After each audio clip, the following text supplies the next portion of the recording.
지금 배달의 민족이 기존에 6%대로 받던 수수료를 3%를 한꺼번에 올리겠다라고 발표를 했죠. 6.8%에서 9.8로 너무 올라간다고 하는데 부담금 자체가 30%예요. 그러니까 앞으로 더 힘들어지겠죠. 이 플랫폼 하나가 우리나라 음식 전체 가격을 올렸다 내렸다는 지금 굉장히 시장의 플레이어가 돼버렸죠. 그런데 3년 후에는 배달의 민족 같은 배달 앱이 없어질 수도 있다, 이런 얘기가 나와요. 한마디로 어떤 새로운 형태의 상거래 체제가 등장을 할 것이다, 이런 얘기가 나오는 것이죠.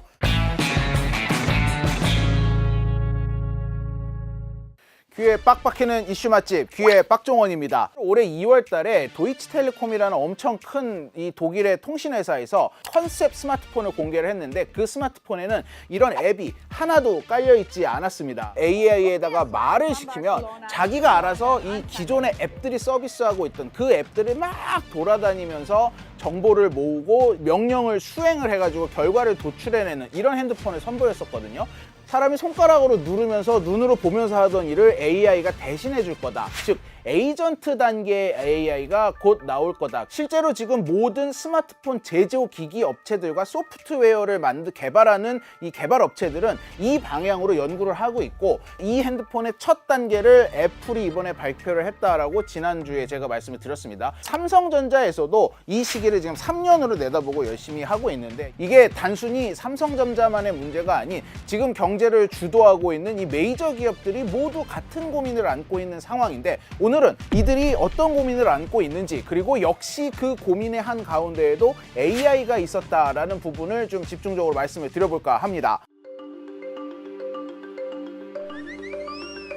우리가 네이버를 뭐라고 부르죠? 포털이라고 부르죠. 그 이유는 우리나라의 소비자가 인터넷 세상으로 나갈 때 네이버를 거쳐야지만 나갈 수 있게끔 관문의 역할을 하고 있고, 네이버는 이 포털의 기능을 검색으로 수행을 하기 시작을 했어요. 검색을 네이버에다가 하면은 그와 연관된 상품들이 뜨고 파생이 되면서 상품 판매로까지 이어지는 식으로 수익을 내고 있거든요. 이게 네이버가 우리나라 인터넷의 생태계를 사로잡은 비법입니다. 그런데 이 AI 시대의 가장 큰 피해자를 네이버로 꼽는 사람들이 굉장히 많이 있습니다. 극단적으로 표현해서 문을 닫을 수도 있다, 이런 얘기가 나오고 있는데 여러 가지 이유가 있습니다. 먼저 네이버는 여전히 이 검색을 통한 모든 사업의 기반을 굳건히 유지를 하고 있거든요. 그런데 사실 이 검색 자체도 구글로 많이 넘어갔습니다. 이제는 이 구글 검색조차도 사람들이 조금씩 떠나고 있어요. 왜냐? 챗GPT와 같은 생성형 AI가 등장을 하면서부터입니다. 이미 지금 벌써 어려운 검색을 하거나 그림 같은 걸 찾거나 할 때는 이미 구글이나 네이버가 아닌 AI를 쓰고 있습니다. 그런데 이 시장이 무너지면은 사실상 네이버의 굉장히 큰 축을 잃게 되는 거거든요. 기존에 검색해보신 분들은 다 알 거예요. 한 번에 검색이 돼서 딱 내가 원하는 결과가 도출되는 게 쉽지는 않죠. 아주 간단한 질문이 아니면. 그런데 지금 말하고 있는 생성형 AI들은 자기들이 이미 수많은 데이터를 자기네 뇌에 넣어놨고, 기존에 10번, 15번을 거쳐야 나왔던 그 대답을 한 번에 들려준다는 거죠. 생성형 AI를 검색에 접목시킨 서비스를 핸드폰에 처음 출시될 때부터 담아서 나오겠다 한 게 이번에 애플의 아이폰이죠. 다른 핸드폰 제조사들도 이 추세를 따라갈 텐데, 검색 시장이 급격하게 AI 업체들로 넘어갈 수밖에 없다라는 분석이 나오고 있습니다. 검색의 그 점유율을 잃어간다는 게 수익이랑 연관이 되어 있어서 힘든 거 아닌가요? 그렇죠. 구글이나 네이버는 이 서비스를 오래 해왔고, AI와는 좀 더 단순한 검색 방식이다 보니까 검색 결과물 하나 도출해 주는데 드는 비용은 사실상 거의 없습니다. 그런데 네이버 같은 경우만 해도 내가 뭐 하나 검색함으로써 파워블로그 어쩌고 저쩌고 해서 쭉 수익 모델을 쓰고 있는 것들이 같이 뜨죠. 이걸로 인해서 지금 굉장한 수익을 뽑고 있다 보니까 더더욱 네이버가 미래 먹거리 산업으로 빨리 발을 빼서 옮겨가는 걸 못하고 있다라는 안타까운 지적도 나오고 있습니다. 그 나라의 기술과 그 나라의 인력과 그 나라의 데이터를 이용한 그 나라만의 AI, 소버린 AI라고 하는데, 네이버가 지금 이걸 굉장히 강조하고 있거든요. 그런데 네이버가 하이퍼클러버 X에 아무리 한글을 엄청나게 잘 이해를 하는 대규모 언어 모델을 실어가지고 내놨다 해도, 챗GPT도 그러고 제미나이도 그러고 이 미국에서 개발되어 있는 AI들이 전 세계에 있는 데이터를 학습을 했는데 한글도 이미 이들이 학습을 다 했어요. 이러다 보니까 네이버가 내세우는 그 한글을 잘 이해한다라는 장점도 큰 차별점이 되지 못하고 있다. 이거를 어디서 받아들여주고 어디서 써줄 것이냐의 문제에 있어서 네이버의 하이퍼클러버 X가 설 자리가 없을 것이다라는 얘기가 나와요. 96년쯤에는 한국의 포털 1위가 야후 코리아였거든요. 그러다가 다음으로 넘어갔습니다. 1등이. 그러다가 네이버로 넘어갔거든요. 우리가 뭐 국산품 애용하려고 다음을 쓰고 네이버를 쓴 건 아니라고 생각을 해요. 야, 다음이 잘했고 또 네이버가 잘했던 거죠. 네이버의 지금 문제점은 뭐냐면 뭐 소버린 AI라고 해서 약간 국산품 애용 운동을 하고 있어요. 한국어가 더 잘하기 때문에 하이퍼클로바를 써달라라고 얘기하는데 정작 네이버 홈페이지에 가보면 하이퍼클로바가 어디에 있는지도 모르겠어요. 만약 네이버가 하이퍼클로바 X를 정말 성공시키려고 하면은 굉장히 네이버 홈페이지 첫 화면에 잘 보여주게 하겠죠. 그거 하나만 보더라도 네이버가 그냥 AI를 흉내만 내고 있다 이렇게 보고 있고요. 네이버 블로그와 네이버 카페에 쌓인 글이 굉장히 장시간 쌓이다 보니까 여기에 이제 굉장히 데이터가 많은데 완전히 딱 틀어주고 절대 공개를 하지 않고 있습니다. 근데 여기서 되게 진퇴양난인 게 데이터를 외산 AI에 전부 공개를 하자니 자기네가 개발하고 있는 AI가 정말 메리트가 하나도 없어지고 그렇다고 이거를 꽁꽁 쥐고 있자니 양질의 데이터를 제공하고 있던 블로거들이 네이버에 남아있을 것인가? 절대 그렇지 않다고 보는 것이죠. 이게 이제 수익 모델과 결합이 됐을 때 내 글이 챗GPT에서 제미나이에서 검색이 안 되는데 왜 내가 미쳤다고 네이버에다 글을 기고를 하겠습니까? 전부 다 오픈 다른 소스에다가 기고를 하기 시작을 하겠죠. 이러면 이때부터 검색 측면에서도 그렇고 블로그와 같은 데이터 측면에서도 그렇고 같이 급격하게 무너지면서 네이버의 시대가 저물 수 있다. 이런 우려가 나오고 있습니다. 정작 우리가 진짜 많이 쓰는 건 이 네이버 같은 포털도 있지만 플랫폼입니다. 플랫폼.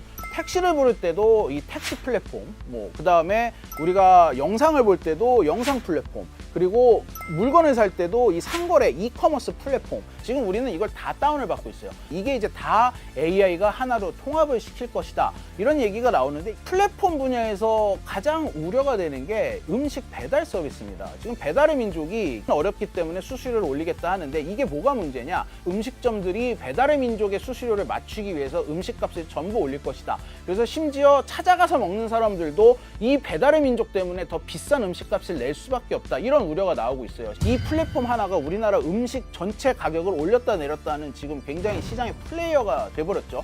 그런데 생각해 보십시오. 아이언맨의 자비스 같은 AI가 나왔다고 치자고요. 나 지금 배고픈데 30분 내로 배달이 될 수 있는 짜장면을 배달해줘. 그런데 가장 빨리 오고 가장 맛있고 가장 평이 좋은 곳으로 해줘. 근데 거기 위에 계란 후라이가 얹어주는 메뉴가 있는 집으로 해줘. 라고 배달을 하면 AI가 이제 이거를 찾아서 배달을 해주는 시대가 온다는 말이죠. 이렇게 되면 어떻게 될까요? 지금도 수많은 자영업자 음식점들이 배달앱에다가 그 많은 광고비를 주는 이유가 더 잘 보이는 자리에 배치를 하기 위해서죠. 그런데 배달 플랫폼들이 이제 자기네들끼리도 AI 업체에 들어가서 경쟁을 해야 되는 거예요. 배달의 민족 입장에선 배달의 민족의 이 결과물이 제일 위에 뜨도록, 요기요 입장에선 요기요의 결과물이 제일 위에 뜨도록 이 경쟁을 하는 시대로 간다는 거죠. 우리 몸은 그냥 효율성을 추구하게 돼 있어요. 어떤 화면에서도 맨 위에 있는 거, 제일 큰 거. 근데 이런 게 다 돈이잖아요. 우리 눈동자와 손가락에 호소하는 것들이 다 돈이고 그것이 기존의 모바일 앱들의 수익 모델이었다면 그런 눈동자가 없는 AI 에이전트가 보게 된다면 그런 수익 모델이 이제 많이 없어지는 거죠.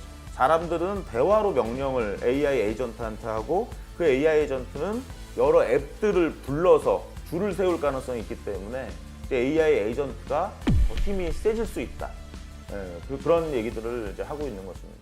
자, 이런 형태의 변화는 뭐 굳이 배달이나 이게 아니라 모든 이 플랫폼에서 다 일어나겠죠. 호텔을 예약하는 것도 마찬가지일 것이고 모든 분야가 마찬가지 지금 우려를 가지고 있는 중이에요. 앱으로 손님과 이 접점을 만들었다면 이제는 이 자기네의 그 서비스의 본질을 그대로 이 대장 AI 어플에 갖다 붙임으로써 하청식으로 들어가는 형태가 될 것이다. 이렇게 보는 의견이 많습니다. 그 전에 플랫폼 업체가 먼저 이거 안 된다, 못 버틴다 이렇게 좀 들고 일어날 것 같기도 하거든요. AI 업체가 자기네를 통해야지만 나한테 올 수 있게 한다. 모든 플랫폼 업체 1위 업체들은 그 저항감이 상당히 클 겁니다. 그런데 오히려 지금 뒤처져 있는 후발주자들이 기회를 얻을 수 있다. 아니면 아직 존재하지 않는 신생업체가 나와서 이거를 AI 기업에 먼저 입주를 해가지고 먼저 하는 세상이 분명히 올 거고 이런 식으로 새로운 시스템과 생태계가 생겨난 후에는 지금 업계 1등을 하고 있는 업체들도 더 이상 저항을 하지 못하고 들어갈 수밖에 없을 것이다. 그러니까 한마디로 B2C에서 약간 B2B 형태로 바뀔 확률이 높은 거네요.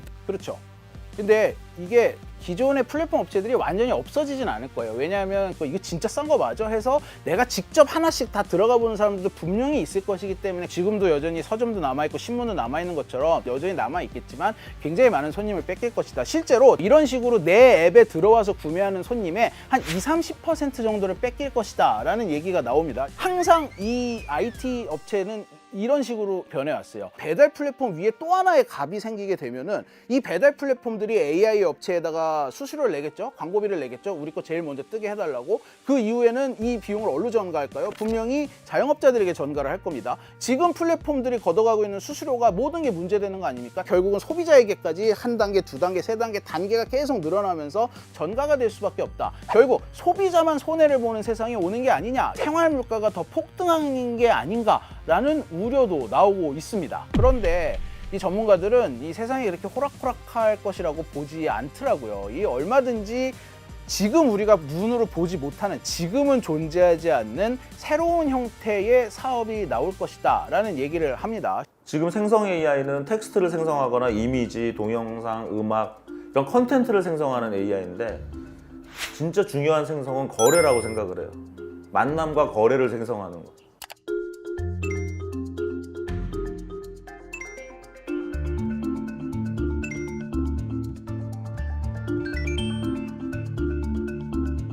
그래서 많은 비즈니스가 다 대화와 대화인데 인간과 AI, 또 AI와 AI 이것이 계속 연쇄적으로 일어나기 때문에 많은 비즈니스 관계가 이제 해체되고 다시 재편될 가능성이 있어 보입니다.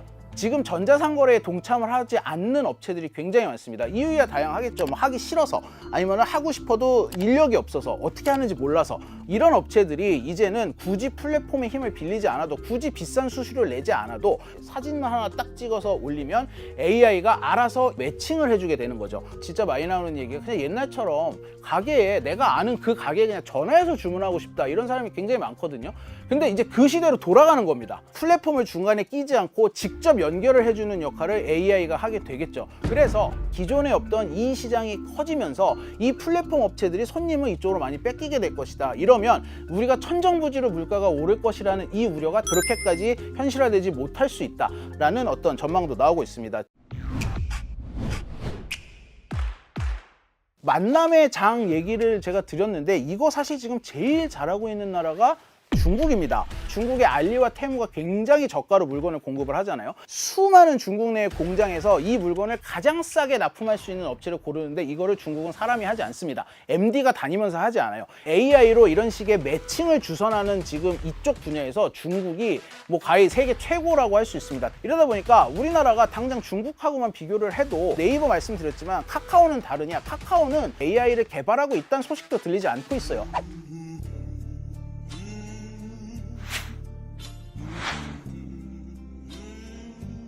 이러다 보니까 우리나라의 빅테크들이 너무 AI에서 좀 밀리는 게 아니냐, 아시아 시장에서도 좀 너무 밀리는 게 아니냐 이런 우려가 나오고 있습니다. 그런데 삼성이 약간 생각이 달라요. 지금 제가 말씀드린 이 모든 기능을 한번 생각해 보세요. 내 이메일, 내 카톡, 모든 앱을 AI라는 어플 하나가 전부 돌아다니면서 훑어보는 거예요. 근데 이게 그 어떤 특정 업체, 메타에, 구글에, 애플의 서버에 저장이 된다? 이거 사실 찝찝하죠. 이거를 흔쾌하게 허락하는 사람은 많지 않을 겁니다. 이러다 보니까 요즘 뜨는 게 삼성이 갤럭시 S24에서 발표한 온디바이스 기술이라는 거예요. 즉 기본적으로 AI, 슈퍼 AI 앱을 깔아서 드릴게요. 오픈 AI 거 이런 데 거 쓰실 필요 없습니다. 왜 인터넷에 연결해서 내 개인정보를 흘립니까?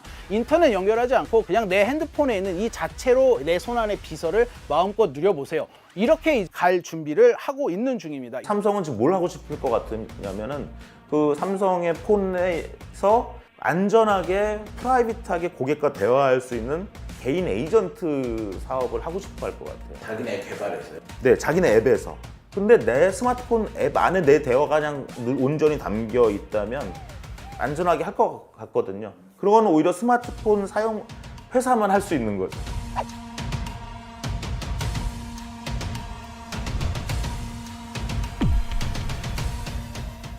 예전에는 이런 혁신적인 서비스가 나오면 지능을 먼저 하고 비주얼 나중에 하자는데 지금 AI는 완전히 패러다임이 거의 지능과 함께 지금 AI 안전하고 리스크 관리가 지금 엄청나게 같은 거의 두 트랙이 돼버렸거든요. 에이전트를 어떤 경로로 왜 가장 먼저 헌정을 했는지 그러니까 이제 디지털 시장법에서는 이게 가장 관건이 될 거예요. 인터넷 혁명의 시기 때 그 플랫폼 사업자의 지배력 이슈에 대해서도 아직 논의가 지금 굉장히 막 이루어지고 있잖아요. 여기에 지금 이제 AI가 다 얹어지는 형국이라서 이 투명성에 대한 이슈 때문에 굉장히 큰 어떻게 보면은 그 허들을 만나게 될 거예요. 지금의 플랫폼 사업자와 앞으로 나올 그 지배적인 AI 사업자 사이에 권력 싸움이 벌어질 것이라고 보시는지, 벌어진다면 어떤 형태로 벌어질 것이라고 보시는지. 우리가 앱을 사용할 때 로그인을 하고 네. 그 안에서 이제 뭐 결제도 하고 다 하잖아요. 네. 페럿 UI라는 이런 그 기술은 거기까지 아직 들어가지 않은 기술입니다. 결제까지 다 한 번에 하면 소비자 입장에서는 되게 좋잖아요. 그렇게 하려면은 이 절차들에 대한 권한을 다 가져와야 된다는 건데 여기에 대한 통제권은 아직 앱들이 가지고 있거든요. 결제 이슈가 맞물려 있는 순간에는 이제 굉장히 첨예해지잖아요. 이 양사업자 간에 이제 이해관계가 딱 걸려 있기 때문에 그때는 분명히 이제 그런 이슈가 생길 수가 있는 거죠. 가장 빨리 본다면 어느 정도 미래로 예상하십니까? 일단 내년에 그 애플의 그 서비스가 시작이 되고 한 3년 정도 이상의 시기가 좀 넘어가면은 굉장히 안정적으로 부동이 될 가능성이 많이 있죠. 지난 10년, 15년간은 모바일 앱이 주류가 됐죠. 하지만 앞으로 15년은 AI 에이전트가 주류가 될 가능성이 더 크겠죠. 3년이라는 시간 후에 어떻게 변화가 될지를 지켜보는 것도 상당히 관전 포인트가 될 것이고, 새로 재편되는 경쟁 체제 안에서 어떻게 소비자의 권익이 침해되지 않게 극대화할 수 있는지를 눈을 부릅뜨고 지켜보면서 감시를 해야 하는 어떤 그런 시대가 되지 않았나, 이런 생각을 합니다.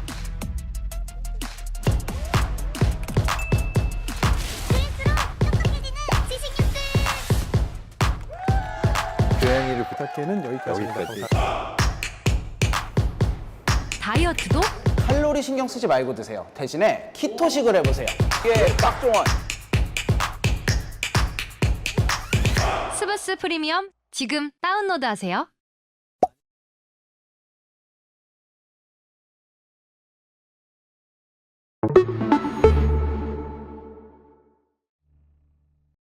본격적인 AI가 시대가 시작이 된다라고 느낄 수 있을 만큼 다가왔는데, 일본 같은 경우는 하나 가지지 못한 게 있어요. 그게 뭘까요? 데이터입니다.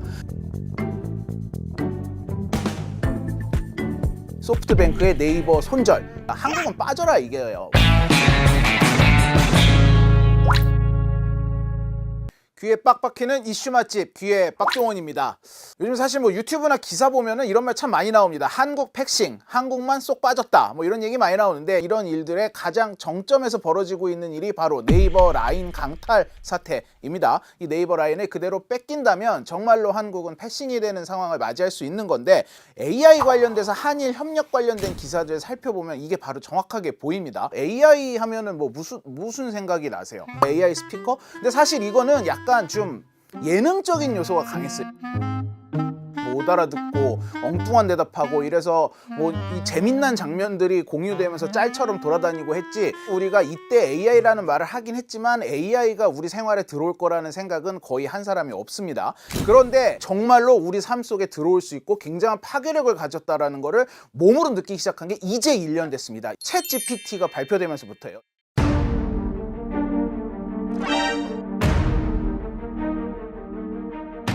AI 산업은 빅테크들의 새로운 먹잇감이 됐고, 이게 작년이란 말이죠. 근데 이미 네이버와 소프트뱅크는 2021년부터 AI 산업을 협력을 하겠다라는 기사가 나오기 시작을 합니다. 네이버가 AI의 기술과 인적 자원을 투입을 하고, 소프트뱅크가 돈을 투입을 해가지고 함께 개발을 하겠다, 이런 얘기가 나오거든요. 我々は2社統合を果たした上で日本、アジアから世界をリードする AI テックカンパニーを目指していきたいと思います。 2023년 챗GPT가 전 세상을 놀라게 하고, 이 AI가 새로운 금맥이라는 걸 전 세계 사람들이 알게 된 후에 본격적으로 개발을 발표를 하는데, 이게 바로 네이버의 이 AI 이름인 하이퍼클로바 X라는 이 이름으로 진행이 됩니다. 이렇게 핑크빛으로 화기애애하던 분위기가 갑자기 깨져버리기 시작한 게 올해 들어서부터예요. 소프트뱅크가 자기네 사내에서 업무를 하는데 AI 활용을 장려를 하고 있는데, 일부러 네이버 AI는 안 썼다고 해요. 전부 챗GPT 아니면 구글의 AI만 쓰지, 이 클라우드도 지금 라인이 네이버 클라우드를 쓰고 있음에도 불구하고 소프트뱅크는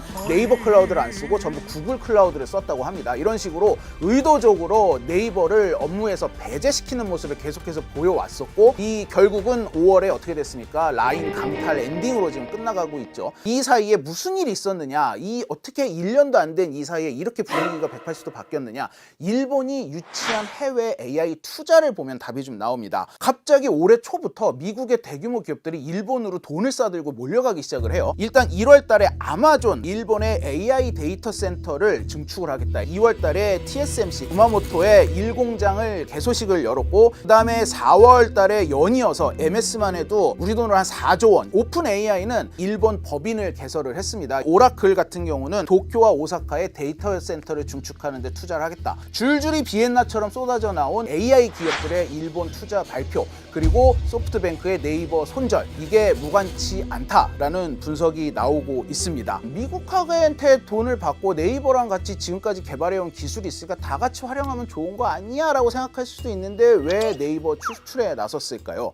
뭐 한마디로 얘기하자면 한국은 빠져라 이게요. 우리가 이제 미국하고 같이 하겠다 이 얘기인데, 네이버가 지금 제일 강조하고 있는 게 소버린 AI라는 겁니다. 이게 뭐 상품 이름이 아니라 소버린은 뭐 주권, 자체적인 권한 이런 뜻인데, 그러니까는 이게 뭐냐, 구글이나 애플이 전 세계 스마트폰 시장을 독점을 하다 보니까 우리 사용자들이 좋던 싫던 이 사용하고 있는 모든 데이터가 구글과 애플의 클라우드에 쌓이고 있습니다. 이게 미국에만 이렇게 식으로 데이터가 몰려서 영어를 기반으로 한 AI가 발전이 되면 우리 문화나 우리 사회 분위기나 이런 게 소외가 되고 데이터 주권에도 문제가 생길 수 있다. 이러면서 나온 얘기가 AI 주권이고, 이러면서 강조되는 게 우리만의 인력과 우리만의 데이터와 우리만의 기술로 만든 우리만의 AI, 독자성을 가진 소버린 AI라는 게 요즘 세계적으로 각광을 받고 있습니다. 그런데 네이버는 지금 꿈이 뭐냐면은 이런 식의 소버린 AI를 갖고 싶은 욕망은 있지만 기술이 없는 나라들에게 이 네이버의 소버린 AI 기술을 수출을 하는 지금 계획을 세우고 있습니다. 난 꿈이 있었죠. 이 대규모 언어 모델이라고 하죠. LLM. 이게 가장 AI의 기본이 되는 언어 데이터인데, 한글 언어 데이터를 이미 네이버는 우리나라에서 가장 선두적으로 구축을 해가지고, 한국에서는 네이버 하이퍼클로버 X로, 일본에서는 라인 하이퍼클로버 X로 각각의 언어 모델을 사용하는 AI를 같이 개발을 하기로 합니다. 그런데 같이 협력하던 첫 번째 국가인 일본에서부터 이렇게 지금 팽을 당하게 된 거예요. 지금 일본 같은 경우는 일단 TSMC 공장이 들어서면서 하드웨어 수급을 가능하게 됐습니다. 다국적 이 AI 데이터 기업들이 들어서면서 일본한테 없는 클라우드 이런 걸 전부 갖췄습니다. 그런데 하나 가지지 못한 게 있어요. 그게 뭘까요? 데이터입니다. 이거는 아무리 오픈 AI가 구글의 제미나이가 발전했다고 해도 한국의, 일본의 이런 각국의 그 소비자들의 데이터를 가지고 있을 수는 없거든요. 시간을 두고 축적이 되어 있는 데이터가 있어야 마지막 키가 맞춰지는 건데, 그게 바로 라인이 13년간 쌓아온 데이터입니다. 이 데이터만 가지고 오면 일본이 완전히 독자적으로 네이버의 도움을 받지 않고 소버린 AI를 구축할 수 있다라는 생각을 일본 정부가 하고 있다라는 얘기가 나오고 있습니다. 네이버가 일본의 라인야오를 통해서 13년간 쌓아놓은 이 데이터의 가치는 얼마나 될까요? 일본에서 거의 1억 명이 쓰고 있고, 동남아에서도 한 1억 명이 쓰고 있습니다. 최근에는 북미에서도 점유율이 10%를 넘어가면서 점점 북미 지역에서도 확대를 하고 있어요. AI의 발전이 어디까지 될지 모르겠지만, 이런 잠재적인 가치까지 놓고 봤을 때 프라이스리스라고 하죠. 가격을 매길 수 없다. 가격을 매길 수 없는 가치, 앞으로 잠재력이 어마어마하다라는 얘기를 전문가들이 하고 있습니다. 라인이 가지고 있는 대화의 내용들도 중요하지만은 지금 그 라인 야후들의 굉장히 많은 자회사들이 있거든요. 그러니까 결제 회사도 따로 있고, 커머스 회사도 따로 있고, 뭐 이제 그 우리로 따지면 배달 서비스하는 회사도 따로 있고, 사실 거기에는 우리의 사실 삶이 있는 거고 변해가는 삶들을 계속 반영이 간다는 거거든요. 이게 데이터를 확보할 수 있느냐 없느냐가 얼마나 우리랑 자연스럽게 대화할 수 있는가에 대한 이제 결정적인 경쟁력인데, 단순히 그냥 데이터 많다 좋다 뭐 그런 수준이 아니라 그 파급 효과가 정말 이제 더 커질 거라는 거죠. 네. 그 데이터는 그냥 소프트웨어로만 있는 게 아니라 수많은 서비스와 다양한 기기들과 로봇에 분명히 합자가 되고, 그러면 그게 이제 하드웨어 제조 산업에까지 영향을 다 미치는 거잖아요. 특정한 기업의 어떤 데이터다라고 생각하는 범주를 좀 넘어서서 어떤 파급 효과가 생길 것인가를 조금 더 이제 조금 인과관계를 넓혀가면서 한번 보는 게 좀 필요할 것 같아요, 되게. 자, 여기서 데이터의 중요성에 대해서 뭐 새삼 다시 말씀을 드리자면 미국의 레딧이라는 사이트가 있어요. 미국의 초대형 커뮤니티인데 우리로 치면 약간 DC 인사이드 뭐 이렇게 보시면 돼요. 레딧이 얼마 전에 상장을 했어요. 상장을 하자마자 주가가 폭등을 했습니다. 뭐 레딧이 왜? 뭐 새로운 신규 사업을 하는 것도 아닌데 왜? 데이터 때문이에요. 북미 지역에 이 수많은 사람들이 수년간 쌓아놓은 수많은 데이터와 사진들이 있거든요. 이거를 활용을 하면은 굉장히 고품질의 AI 두뇌를 만들 수 있다라는 계산이 있어서 지금 레딧이 오픈AI 같은 AI 기업들하고 계약을 맺고 있거든요.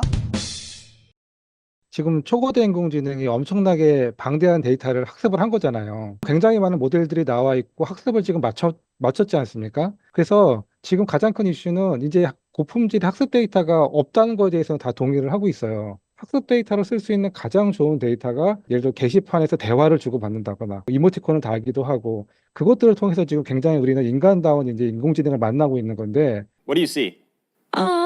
I see. I love ChatGPT. That's so sweet of you. 그런 플랫폼들에서 얻을 수 있는 데이터 요소들이 가장 이제 핵심적인 데이터가 돼버린 거예요, 실제로. 네이버가 아시아 지역 데이터를 다 가지고 있는데 이걸 그대로 뺏긴다? 이러면은 결국 우리나라는 소버린 AI니 무슨 대규모 언어 모델 LLM이니 가지고 있어도 여기에 쓸 데이터를 전부 뺏겨버리는 거예요, 일본에. 우리나라는 결국 인구도 줄고 있는 이 5천만 명의 데이터 밖에는 손에 쥐어가는 게 없는 상황이 될 수 있다. 일본이 네이버의 라인 야오를 빼앗기로 마음을 먹은 상황에 앞으로 설사 지분을 내놓지 않고 있다고 해서 이 데이터를 활용하게 둘 것이냐? 네이버 측에서는 그렇지 않을 가능성이 거의 100%다라고 내다보고 있더라고요. 어쨌든 이 라인의 데이터는 처음부터 네이버가 자체적으로 쌓았다가 나중에 국정 문제 때문에 소프트뱅크랑 손을 잡았을 뿐이지 사실상 네이버가 계속 관리하고 개발했던 기술이기 때문에 이거에 대한 사용권을 지분 매각과 상관없이 확보를 해야 한다. 이번에 51만 명 유출돼서 지금 일본이 문제 삼고 있는 그 개인 고객 데이터의 상당수는 일본인이 아니라 태국인 데이터였다고 해요. 일본 정부가 지금 방방 뛰면서 경영권 내놔라 이러고 있는 거거든요. 만약에 일본이 일본인들에 대한 데이터는 절대 안 된다고 한다면 일본은 빼고 동남아와 대만, 아시아권에 대한 데이터만이라도 네이버가 사용권을 확보를 받아야 된다. 이런 얘기가 나오고 있는데 우리 정부가 여기까지 할까요? 저는 솔직히 좀 너무 걱정이 됩니다.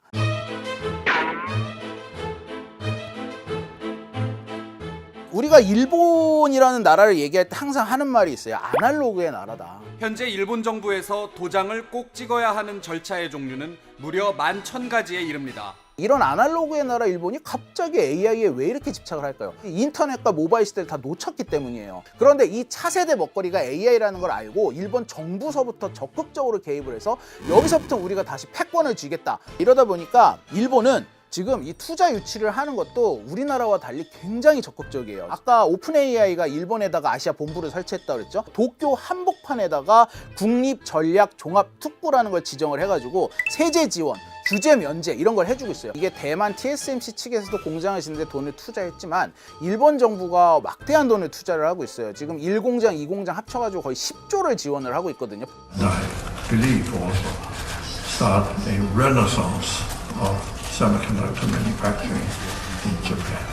동시에 이 경영권을 사가려고 하고 있는 소프트뱅크한테 3,700억을 AI 개발 비용으로 지원을 하겠다라고 또 얘기를 했죠. 이런 식의 엄청난 막대한 투자를 정부가 나서서 정부 주도로 하고 있다라는 점에서 해외 기업이 일본으로 몰려가고 있다. 일본만이 아니에요. 지금 보면은 약간 우리가 좀 경각심을 가져야 되는 게 동남아 쪽으로도 많이 몰려갑니다. 지난해 7월에 아마존이 클라우드 서비스를 동남아에다가 우리나라 돈으로 12조 원을 들여가지고 강화하겠다라고 했고 애플 도 싱가포르 사업에 투자하겠다 뭐 발표를 했고 MS도 마찬가지고 메인 투자처는 일본이고 그 다른 건 또 동남아고 중국은 자체적으로 하고 있고 아시아에서 한국이 설 곳은 어디인가. AI 시대는 지금 당장 우리 코앞에 와 있는데 이런 우려가 나올 수밖에 없죠. 이러다 보니까 연일 한국 패싱, 한국만 쏙 빠졌다 이런 기사가 쏟아지고 있는 상황인 겁니다. 그러면은 한국은 왜 이렇게 투자 유치를 잘 안 하는 걸까요? 네이버가 먼저 개발해 놓은 한국어를 데이터로 하는 기술을 이미 선점을 당했다. 경쟁자가 있다라고 보는 시각이 있다. 있다라고 해요. 아무것도 없는 일본이 훨씬 더 영업을 하기 낫다라고 보고 또 성장 가능성도 한국보다는 동남아가 더 있다 이렇게 판단을 한다고 얘기를 합니다. 그런가 하면 우리나라 정부 지금 보조금도 문제죠. 윤석열 대통령이 AI 산업에 9조 원을 지원하겠다라고 발표를 했는데 이게 마냥 달갑지만은 않은 게 사실 올 초에 R&D 예산을 확 삭감을 했잖아요. 근데 여기 삭감한 R&D 예산에 AI 관련된 예산이 상당히 많이 포함이 돼 있었거든요. 그러니까 그때 이미 삭감됐던 걸 감안을 하면 이번에 9조 원을 새로 투입하는 게 굉장히 좀 부족하다라는 얘기가 나와요. 윤 대통령은 일본 정부의 행정제도가 한국 기업인 네이버의 지분을 매각하라는 요구는 아닌 것으로 이해하고 있다며 양국 간 불필요한 현안이 되지 않도록 잘 관리할 필요가 있다고 말했습니다. 기시다 총리도 이번 행정제도는 이미 발생한 중대한 보안 유출 사건에 대해 보안 거버넌스를 재검토해보라는 요구사항이라며 보안 거버넌스를 자, 여기서 그럼 드는 의문이 소프트뱅크가 과연 이 지분을 살 돈이 있나? 라는 거예요. 지금 소프트뱅크 같은 경우는 기술이 없습니다. 이 지분 매각 비용에는 그 기술 비용까지 들어가 있다라는 게 네이버의 설명인데 경영권에 대한 프리미엄 이런 게 붙으면 지금 한 10조 원은 받아야지 팔 수 있다라고 얘기를 하고 있거든요. 이러다 보니까 네이버가 보유한 지분을 소프트뱅크가 전부 인수하기에 좀 부담이 될 것이다, 무리가 될 것이다. 이 헐값에 거의 강제로 장탈을 해가는 게 아니냐라는 우려가 나와요. 제가 네이버에다 이거 물어봤어요. 가능성이 없다는 말을 안 하더라고요. 그러면서 뭐라 그랬냐? 그게 레드라인이다. 지분을 강탈하는 식으로 헐값에 사가려고 하면 그때부터는 전쟁이다라고 표현을 하더라고요. 전쟁이다. 그러니까 레딧을 보면서 굉장히 이제 그 라인 이슈가 굉장히 오버랩이 좀 많이 되고 있습니다. 그 적자했던 회사가 짧은 시간에 이제 뭐 밸류에이션을 평가를 받고 대형 AI 기업들한테 좀 러브콜을 받고 있는 이런 상황들이 지금 우리가 라인이라는 회사를 어떻게 봐야 되는가, 훨씬 더 좋은 회사고 훨씬 더 돈도 잘 버는 회사고 더 많은 데이터에 양질의 데이터를 가지고 있는 회사거든요.